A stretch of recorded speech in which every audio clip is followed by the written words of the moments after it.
Assalamualaikum warahmatullahi wabarakatuh. Jumpa lagi dengan saya Andri.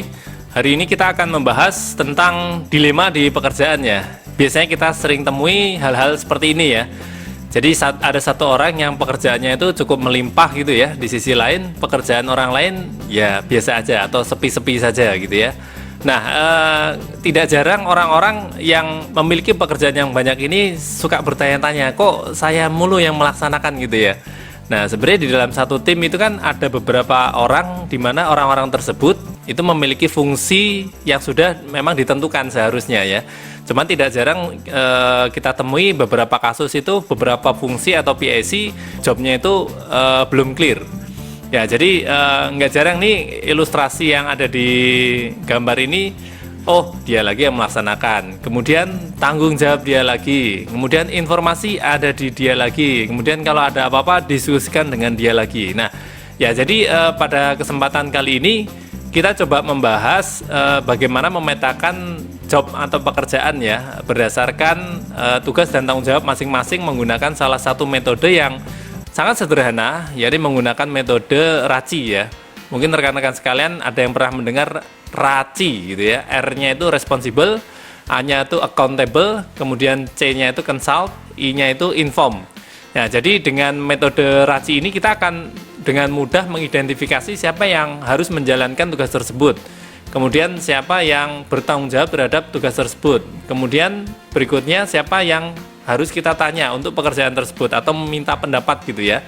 Kemudian satu lagi siapa yang membutuhkan informasi atau aliran informasinya harus disampaikan ke siapa saja ya. Jadi pada kesempatan kali ini nanti kita akan coba simulasikan dengan salah satu case ya. Salah satu case di sebuah restoran yang harapannya cukup mudah untuk dipahami rekan-rekan sekalian ya. Jadi kalau di kantor rekan-rekan sekalian banyak saling menyalahkan gitu ya, kemudian saling tuduh-menuduh, ini harusnya tanggung jawab dia Pak, bukan saya itu ya. Kalau memang terjadi seperti ini, nah ini salah satu yang bisa dilakukan, jadi memetakan job atau pekerjaan menggunakan metode RACI ya. Dampak dari akibat hal-hal tersebut kurang lebih seperti ini ya.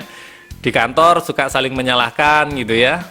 Wah, ini harusnya si A Pak, harusnya si B Pak yang menjalankan, seperti itu. Akhirnya apa?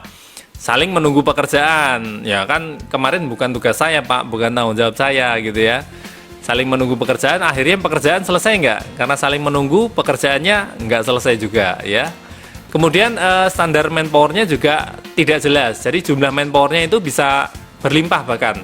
Atau sebaliknya gitu ya, jadi nggak jelas karena tidak jelas juga tugas dan tanggung jawabnya itu seperti apa ya. Kemudian hubungan karyawan yang tidak baik ya, otomatis ketika karyawan saling menyalahkan ya, ketika ada satu pekerjaan yang tidak selesai kemudian saling menyalahkan antar karyawan ya, lempar-lemparan gitu ya.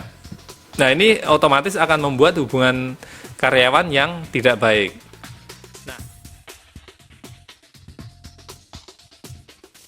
Nah, terus bagaimana tahap di dalam memulai menggunakan metode RACI ini? Ya, tahapannya cukup simpel gitu ya. Pertama, kita cukup list out apa saja pekerjaan atau task ya yang harus dilakukan di dalam suatu organisasi gitu. Atau kalau bicara sebuah fungsi, misalnya rekan-rekan sekalian ada fungsi pengiriman gitu ya. Itu urutan SOP-nya seperti apa? Dimulai dari prosesnya dulu ya. Nanti di tiap proses misalnya registrasi kedatangan, nah itu tugas tanggung jawab siapa, itu ada nanti ya. Setelah registrasi kedatangan, kemudian apa yang harus dilakukan ya, print out surat jalan gitu ya, atau cek stok di truknya atau di fisiknya gitu ya. Kemudian hal-hal yang sesuai dengan prosedur. Nah itu nanti kita setelah mendapatkan proses atau task atau jobnya gitu ya. Langkah berikutnya sangat sederhana. Nah ini saya ambil contoh case penentuan tugas dan tanggung jawab karyawan sebuah restoran gitu ya. Jadi di dalam restoran ini ada karyawan yakni asisten koki, kemudian koki, serta pramusaji ya. Jadi seorang owner memiliki 3 karyawan, di mana 3 karyawan ini memiliki tugas dan tanggung jawab yang akan kita petakan menggunakan metode RACI ya. Jadi yang pertama, identifikasi dulu proses atau job atau task yang harus dilakukan. Misalnya yang pertama yang harus dilakukan adalah penyediaan bahan baku, ya. Kemudian memasak, tentu saja ya, karena restoran ada kegiatan memasak. Kemudian yang berikutnya adalah menerima pesanan dan penyajian. Nah, kurang lebih 3 aktivitas ini yang ada di sebuah restoran gitu. Nah, di dalam penyediaan bahan baku itu kan ada turunannya ya. Jadi mulai dari beli ke toko, kemudian udah beli, dibersihkan, setelah dibersihkan disimpan, kemudian memastikan juga peralatan masak siap untuk digunakan. Jadi koki tinggal masak gitu aja dengan bahan baku yang sudah bersih dan siap digunakan. Kemudian tugas koki adalah cek kualitas bahan, kemudian menakar bumbu, mengolah masakan, menyajikan ke piring saji ya. Kemudian setelah itu pramusaji nanti menerima pesanan dan menyajikannya ke pembeli gitu ya. Nah, ini kurang lebih identifikasi proses atau job atau task yang ada di sebuah restoran tersebut. Nah, dari sini rekan-rekan sekalian mapping ya. Misalnya penyediaan bahan baku untuk belanja ke toko dilakukan oleh siapa? Ya, asisten koki. Berarti rekan-rekan sekalian tulis di sininya R. Ya. Jadi responsible itu yang menjalankan gitu ya. Kemudian bahan-bahan apa saja yang harus dibeli itu tanggung jawab dari sang koki gitu ya. Nah, kokinya ini accountable. Jadi bertanggung jawab. Kalau R itu adalah responsible, kalau A-nya itu accountable. Responsible menjalankan tugas, kalau A-nya bertanggung jawab, accountable ya. Kemudian membersihkan bahan baku. Nah, ini responsible juga ya dari asisten koki ya. Tentu saja nanti hasil akhirnya akan dicek oleh sang koki. Berarti ini accountable, bertanggung jawab. Kemudian menyimpan bahan baku. Nah, ini responsible juga. Ya. Memastikan peralatan, ini responsible juga. Jadi yang bertanggung jawab adalah sang koki gitu ya. Nah, di dalam kegiatan penyediaan bahan baku ini ada nggak yang harus ditanya gitu ya? Misalnya sang koki, saya mau beli bahan baku nih, dia menanyakan dulu kepada pramusaji gitu ya, apa yang harus saya beli atau apa pesanan hari ini yang masuk gitu ya. Berarti kalau memang butuh consult atau berdiskusi itu dengan pramusaji, berarti di sini C, consult ya. Kalau membersihkan bahan baku kan pramusaji nggak perlu diajak consult gitu ya. Nah, ketika memastikan peralatan masak siap gitu ya, serta bahan baku siap, mungkin perlu diinfo kepada pramusaji, bahan bakunya udah siap gitu ya, peralatannya juga udah siap, kamu udah siap terima order dari customer gitu atau pelanggan gitu ya.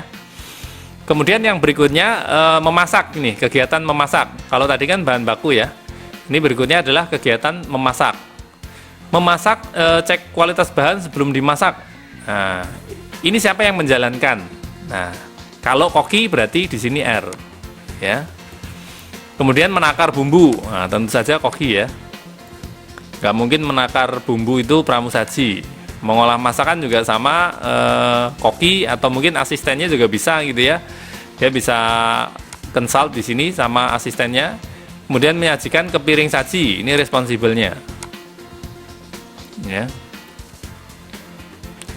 Kemudian ketika mengolah masakan sudah jadi atau belum, atau sudah di piring atau belum, ini dia perlu informasi ke pramusaji ya. Kemudian aktivitas atau job berikutnya adalah menerima pesanan dan penyajian. Menerima pesanan tugas siapa? Tentu saja pramusaji ya, bukan tugas dari koki ya. Yang bertanggung jawab siapa? Nah, yang bertanggung jawab misalnya dari si koki sendiri. Nah, kemudian menyajikan ke pembeli, tentu saja itu dari pramusaji. Accountable-nya sang koki gitu ya. Nah, nanti dia ketika menerima pesanan perlu info ke siapa? Ke asisten koki tentu saja ya. Biar apa bahannya udah ready atau belum, atau stoknya tinggal sedikit. Kalau memang tinggal sedikit, nanti untuk asisten koki ini belanja lagi gitu ya. Nah, kurang lebih seperti ini ya. Buat matriks ya. Di sebelah kirinya adalah job atau task ya, job atau tasknya. Kemudian di sebelah atasnya itu adalah PSI-PSI-nya ya. Ada berapa orang di dalam organisasi Anda. Ya. Setelah mapping task atau jobnya sudah, kemudian di setiap PSI ini siapa yang bertanggung jawab atau menjalankan ya, siapa yang responsible, kemudian siapa yang bertanggung jawab, accountable, siapa yang harus ditanya atau consult, siapa yang harus dikasih informasi. Ya, sangat simpel sekali. RACI ini cukup powerful untuk membagi tugas dan tanggung jawab secara clear gitu ya. Ini bisa banyak diterapkan. Ini saya ambil contoh di kegiatan restoran gitu ya. Misalnya rekan-rekan sekalian di dalam kegiatan maintenance gitu misalnya ya, atau perawatan mesin, itu kan ada mulai dari perencanaan. Nah, itu perencanaan siapa yang menjalankan? Nanti kan ada planner, kemudian ada supervisor mechanical atau electrical gitu ya. Kemudian ada teknisi juga. Nah, siapa yang akan memplanningkan, siapa yang akan membagi job, siapa akan menjalankan, kemudian setelah selesai nanti siapa yang membuat laporan. Nah, ini biasanya tidak jarang di dalam organisasi itu ditemukan simpang siur informasi atau tidak jelas job, tugas dan tanggung jawab siapa gitu ya. Sehingga tidak jarang membuat kegiatan atau aktivitas maintenance ya itu tidak berjalan dengan baik. Nah, ini salah satu contoh yang saya ambil, kurang lebih cara bikinnya seperti ini ya. Jadi nanti kalau teman-teman mau membuat kegiatan di maintenance, tinggal dibuat aja jobnya atau tasknya seperti apa, kemudian siapa orang-orang yang akan terlibat di sana. Oke, kita lanjut ke materi. Nah, ini kurang lebih nanti seperti ini ya jadinya ya. Nah, kemudian setelah mapping itu dibikin, rekan-rekan sekalian akan sangat mudah menuangkannya ke dalam job description. Ya, jadi nanti di dalam job description tugas asisten koki. Nah, udah jelas ya responsible-nya. Belanja ke toko, ya, membersihkan bahan, menyiapkan bahan, memastikan peralatan siap digunakan. Kemudian apa? Seorang asisten koki ini juga memberikan masukan atau inputan dalam pengolahan masakan kepada koki. Jadi melalui matriks ini rekan-rekan sekalian akan sangat mudah menentukan job description setiap orang, ya. Ya, oke. Kesimpulannya RACI ini sangat mudah digunakan, ya. Juga sangat membantu rekan-rekan sekalian ketika adanya banyak kekisruhan ya, karena tidak jelas job desk yang harus dilakukan, ya. Kemudian orang-orang saling menunggu, saling menyalahkan, harusnya dia yang menjalankan dan lain-lain segala macam. Nah, itu tepat sekali rekan-rekan sekalian menggunakan RACI ini ya. Jadi dengan matriks RACI ini rekan-rekan sekalian akan clear siapa yang menjalankan, siapa yang bertanggung jawab, siapa yang harus ditanya gitu ya, siapa aliran informasi yang membutuhkan ya. Jadi RACI ini sangat simpel ya. Silakan rekan-rekan sekalian praktekkan. Biasanya RACI ini juga saya gunakan ketika menyusun job desk ya. Jadi nanti akan bisa berlanjut lagi untuk menyusun kebutuhan jumlah manpower. Ya, jadi dari setiap activity itu sudah ada ya, misalnya tadi belanja bahan untuk masak gitu ya, dilakukan oleh asisten koki. Nah, sehari itu berapa kali gitu ya? Sehari sekian kali, berapa waktu yang dibutuhkan ya? Sekian lama. Nah, pengulangannya ada berapa kali? Dalam sehari dia aktivitas itu dilakukan berapa kali, frekuensinya ya. Dari frekuensi kemudian durasi ketemu dalam satu hari koki itu loading time-nya berapa. Sehingga kalau bicara jam kerja 8 jam ya, 1 jam istirahat, berarti effective hours-nya itu 7 jam. Rekan-rekan sekalian akan tahu berapa jam effective hours asisten koki ini. Apakah sudah efektif ya 7 jam di dalam satu hari kerja, atau sudah melebihi. Kalau sudah melebihi nanti konsekuensinya itu adalah overtime ya, overtime, atau kalau overtime-nya udah parah gitu ya, udah lebih banget dan yang bersangkutan udah sakit-sakitan ya, udah nggak mampu gitu. Nah, itu berarti indikasi rekan-rekan sekalian harus menambahkan atau mempertimbangkan untuk penambahan jumlah manpower-nya ya. Jadi metode ini saya gunakan pertama untuk memapping ya, memapping tugas dan tanggung jawab setiap personil yang ada di organisasi. Kemudian dari sana kita untuk memapping load analysis ya melalui FTI. Ya, FTI ada yang pernah dengar? Nah, nanti kita bahas di video berikutnya ya. FTE itu full time equivalent. Nah, apakah itu full time equivalent? Nah, jangan lupa like, subscribe dulu biar nggak ketinggalan informasi atau upload video yang berikutnya. Oke, terima kasih dari saya, cukup sekian. Wassalamualaikum warahmatullahi wabarakatuh.